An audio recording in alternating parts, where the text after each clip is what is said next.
Hai semua, selamat datang di channel Baca Saham. Pada video ini, kita akan membahas satu topik dengan judul 7 kesalahan pemula saat beli saham. Jangan sampai rugi banyak. Tapi seperti biasa, semua pembahasan ini bukan rekomendasi dan hanya informasi. Ingat, kerugian kamu tanggung sendiri ya. Oke, kita masuk saja ke dalam pembahasannya. Yang pertama, hanya ikut kata orang. Nah, saya menuliskan seperti ini. Jangan percaya 100% kepada siapapun, termasuk kepada Mimin sendiri. Karena semua analisa bisa saja salah. Tidak ada satu analisa yang 100% pasti profit, karena semua pelaku pasar kemungkinan besar pasti pernah rugi. Kalau ada yang bilang saham A bagus, saham B jelek, boleh dijadikan referensi tapi harus dianalisa lagi. Karena ingat, profit kamu nikmati sendiri, rugi juga kamu tanggung sendiri. Nah, untuk poin pertama ini, intinya adalah kita harus mempertimbangkan juga analisa pribadi selain dari mendengar kata orang. Karena orang bisa berpendapat sebebas-bebasnya, bisa mengatakan saham A bagus, saham B jelek, dan lain sebagainya. Tapi saat kita mendengar hal itu, kita harus cross-check lagi berdasarkan kinerja keuangannya, berdasarkan metode analisa yang kita gunakan. Jangan kita hanya telan mentah-mentah. Mereka bilang beli, kita beli. Mereka bilang jual, kita jual. Karena ingat, profit kita nikmati sendiri, kalau rugi juga kita tanggung sendiri. Di saham itu, kita memiliki tanggung jawab atas apa yang kita lakukan sendiri. Jadi, jangan hanya dengar kata orang, tapi pertimbangkan juga dengan analisa pribadi kamu sendiri. Ada quotes yang berkata seperti ini, jangan pusing dengan penilaian orang lain kepada kita. Toh mereka tidak menjalani kehidupan kita. Jika dihubungkan dengan saham, jangan juga pusing dengan pemberitaan atau kata orang tentang saham-saham tertentu. Toh mereka juga tidak mengalami profit atau tidak mengalami kerugian yang kita alami. Jadi intinya, keputusan kamu berada di tangan kamu sendiri. Begitu juga dengan profit dan loss itu sendiri. Kesalahan kedua, terlalu banyak gonta-ganti metode. Yang pertama, semakin banyak metode yang digunakan, analisa jadi tidak terarah. Metode yang banyak membuat kamu jadi tidak fokus dengan satu metode. Misalnya, awalnya pakai value investing, tapi karena saham berjatuhan, ganti ke swing trading. Terus, karena ada musim dividen, jadinya dividen investing. Gonta-ganti metode seperti itu bisa membuat kamu jadi bingung sendiri. Solusinya, fokus dulu ke satu metode yang cocok dengan karakter kamu, perdalam di situ. Ingat, investor ada yang sukses, trader juga begitu. Inti dari poin kedua ini adalah kita harus fokus terhadap metode yang kita pelajari. Ingat, kamu bisa menjadi investor, kamu juga bisa menjadi trader. Di sini kamu bebas menentukan pilihannya. Pada intinya, fokus saja kepada metode yang kamu nyaman untuk gunakan. Lihat track recordnya. Apakah metode itu bisa menghasilkan profit yang konsisten atau tidak? Jika profitnya konsisten, kamu terus pelajari, dalami, dan fokus kepada metode itu saja. Kamu akan menemukan banyak hal dengan metode tersebut yang tentunya bisa berdampak positif terhadap kinerja portofoliomu. Tidak perlu tergiur dengan kinerja orang lain. Ada yang pakai value investing, ada yang pakai swing trading, ada yang pakai dividend investing, dan masih banyak lagi. Semuanya punya plus minusnya masing-masing. Kamu fokus saja kepada metode yang membuat kamu nyaman untuk menggunakannya. Dan tentunya lihat juga kepada kinerja portofolio, apakah bertumbuh atau tidak. Ada satu quotes yang berkata seperti ini, saya tidak takut pada orang yang berlatih sekali untuk 10.000 tendangan. Tetapi, saya takut kepada orang yang berlatih satu tendangan sebanyak 10.000 kali. Bruce Lee. Kamu tentu sudah pernah mendengar quotes ini, yang artinya kita fokus saja kepada kemampuan kita, kelebihan kita. Kita tidak perlu terlalu menghiraukan aspek-aspek lain dibanding apa yang kita miliki. Karena bisa saja, jika apa yang kita miliki itu kita fokuskan, kita asah terus-menerus, akan ada saatnya itu jauh lebih bermanfaat dibandingkan kita fokus kepada berbagai banyak metode yang ada di pasar modal ini. Kesalahan ketiga, over diversifikasi. Jangan taruh semua telur di dalam satu keranjang. Ya, itu memang benar. Tapi, terlalu banyak keranjang yang masing-masing hanya berisi satu telur juga tidak baik. Terlalu banyak pilih saham membuat portofolio jadi tidak optimal. Saham naik puluhan persen, tapi nyatanya porto hanya naik 1%. Dengan diversifikasi, kamu memang meminimalisir resiko. Tapi ingat, minimalisir resiko tidak hanya dengan diversifikasi. Ada juga beberapa cara lain. Nah, inti dari poin ketiga ini adalah memang diversifikasi itu penting, tapi jangan kamu terlalu banyak diversifikasi atau over diversifikasi.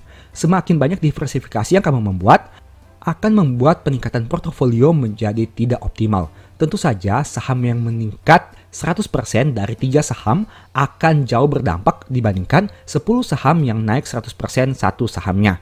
Nah, itu merupakan contoh dari diversifikasi yang terlalu berlebihan. Semakin banyak saham yang kamu miliki, kenaikan dari satu saham itu tidak akan berdampak signifikan terhadap total portofolio. Nah, untuk diversifikasi ini memang merupakan salah satu cara untuk meminimalisir risiko. Tapi banyak juga cara yang bisa dilakukan, seperti money management dan lain sebagainya. Kamu juga bisa mengatur investment atau trading plan kamu sehingga risiko menjadi lebih rendah, tidak hanya fokus kepada diversifikasi saja. Ada suatu quotes yang berkata seperti ini. Sebenarnya, apabila kita melakukan diversifikasi yang terlalu banyak, berarti investor itu tidak mengerti apa yang sedang mereka lakukan. Karena diversifikasi yang berlebihan itu sebaiknya tidak dilakukan oleh investor yang paham dengan apa yang mereka lakukan. Semakin paham dengan apa yang mereka lakukan, maka diversifikasinya biasanya akan menjadi lebih spesifik. Kesalahan keempat, pakai uang panas. Uang dapur seharusnya untuk dapur. Uang sekolah harusnya untuk sekolah, dan uang saham harusnya untuk saham. Jangan campur aduk semua uang yang kamu punya, karena jika saham kamu turun, disitulah jadi masalah. Pastikan uang yang digunakan untuk beli saham adalah uang yang tidak akan digunakan minimal 3 tahun ke depan. Kalau uang itu masih akan digunakan dalam jangka pendek, jangan taruh di saham. Ingat, saham bisa bikin uang kamu tambah banyak, tapi bisa juga bikin uang kamu berkurang. Nah, ini merupakan hal yang sudah sering teman-teman dengar dari berbagai influencer atau berbagai seminar tentang pasar modal. Pasar modal itu memang menawarkan keuntungan dalam jangka panjang, tapi di samping itu punya juga risiko yang cukup besar. Jadi jangan gunakan uang kebutuhan sehari-hari, uang yang akan digunakan untuk bayar sekolah, uang dapur, dan lain sebagainya untuk ditaruh di pasar saham. Apalagi teman-teman berhutang untuk membeli saham. Itu merupakan suatu hal yang sangat tidak diperkenankan atau tidak disarankan untuk dilakukan di pasar modal. Karena ingat, keuntungan itu tidak pasti, tapi tagihan atau cicilan hutang itu adalah pasti. Ada satu statement yang berkata seperti ini, investment terbesar yang bisa kita lakukan adalah menginvestasikan kepada diri kita sendiri. Karena apa yang kita pelajari itu yang akan kita dapat. Semakin banyak kita belajar, semakin banyak kita akan memperolehnya. Jadi fokus dulu kepada investment kepada diri kamu sendiri. Fokus dulu kepada uang dapur, fokus dulu kepada uang sekolah, baru sisanya kamu bisa fokus ke dalam investasi saham. Jangan sampai kamu mengabaikan kebutuhan pokok hanya untuk membeli saham. Kesalahan kelima, takut ketinggalan kereta. Setiap jam bursa harga saham akan bergerak naik dan turun. Jadi tidak usah takut ketinggalan kereta. Banyak orang yang gegabah beli saham karena takut harganya terus naik. Ujung-ujungnya nyangkut di pucuk dan sahamnya kembali turun. Saham itu akan selalu begitu. Akan ada saatnya dia naik, akan ada saatnya dia turun. Kalau sudah terlanjur lama naik, dia akan turun. Kalau sudah terlalu lama turun, dia akan naik. Fokus saja ke analisamu. Kalau masih sesuai kriteria, beli. Jika tidak, tunggu atau biarkan saja dulu. Ini merupakan satu poin yang berkaitan dengan aspek kesabaran. Seberapa sabar kita menunggu momentum di pasar modal. Ingat, kita fokus saja kepada metode yang kita gunakan. Apabila secara metode analisa kita mengatakan bahwa ini yang saat yang tepat untuk membeli, lakukan pembelian. Jika tidak, silahkan tunggu dulu. Karena kebanyakan hal yang kita lakukan di pasar modal adalah menunggu, bukan membeli ataupun menjual. Ada suatu quotes yang berkata seperti ini, serakahlah ketika orang lain takut dan takutlah ketika orang lain serakah. Ini merupakan salah satu quotes yang sering kita dengar dari Warren Buffett. Dan ini memang benar karena kita harus menunggu momentum yang tepat. Apabila harga saham naik sangat signifikan, jangan kita kejar. Begitu juga apabila harga saham turun signifikan, bahkan penurunannya sudah tidak masuk akal, sebenarnya itu waktu yang baik untuk kita melakukan pembelian. Kesalahan keenam, termakan berita. News pasar saham akan terus ada setiap hari. Hari ini isu rupiah yang melemah. Besok isu harga batubara yang turun. Lusa isu perang dua negara dan masih banyak lagi. Berita-berita itu membuat banyak analis yang menganalisa dampaknya terhadap pasar modal dan berakibat pada banyaknya opini tentang saham-saham tertentu. Kamu boleh dengar atau baca beritanya, tapi jangan langsung ikut rekomendasinya. Ingat, orang yang merekomendasikan belum tentu lebih cuan dari kamu yang hanya mendengar rekomendasinya. Jadi, fokus saja pada analisamu sendiri. Kalaupun salah, kamu jadi belajar. Kalau benar, kamu jadi profit. Inti dari poin ke-6 ini sama seperti tadi, kita fokus saja kepada analisa kita pribadi. Jadikan referensi tentang berita-berita yang kita dengar itu hanya sebagai second opinion saja, tapi pada intinya keputusan tetap berada di tangan kamu sendiri. Ada satu quotes yang berkata seperti ini, seorang idiot dengan perencanaan dapat mengalahkan seorang yang jenius tanpa perencanaan. Itu artinya segala sesuatu harus direncanakan. Jangan kita termakan berita, jangan kita hanya mendengar saham-saham yang akan naik signifikan dan kita langsung membelinya. Karena kita harus memiliki plan dan memiliki pertimbangan risiko sebelum melakukan pembelian. Dan kesalahan terakhir, all in tanpa mempertimbangkan risiko. All in di satu saham sebenarnya sah-sah saja pada beberapa kondisi.